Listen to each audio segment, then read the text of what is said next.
Hi, let's draw a Christmas tree farm or a winter tree landscape using chalk and fabric starch. I'm using a sheet of mixed media paper, and I'll just grab a green chalk pastel and start scribbling some messy triangles, and I mean messy triangles. Just make messy lines in a triangle shape. If you have used chalk pastels before, you know if you blend the chalk with your fingers, it gets a little messy. And some people don't even like the way chalk feels on their fingers. But you can blend with a paintbrush using the liquid fabric starch, and that keeps the mess off your fingers. Isn't that pretty? It moves that chalk around and lets you paint with chalk.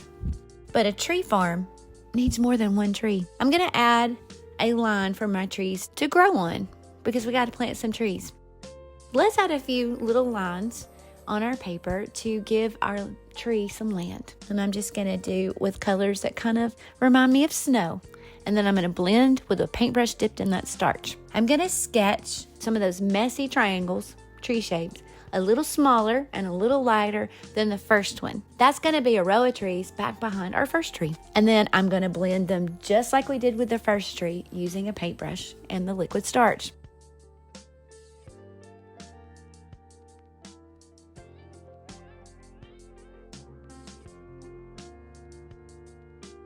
I think I'll make mine a nighttime sky. What kind of sky would you make behind your Christmas tree farm? You can use any colors that you like. And then I'm going to blend all that in with the paintbrush and liquid starch. And that's it.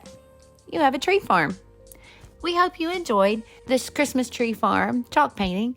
And we'll hit the subscribe button so you know when we add more to our Christmas playlist. But most importantly, that you forget not the Lord in this season and every day.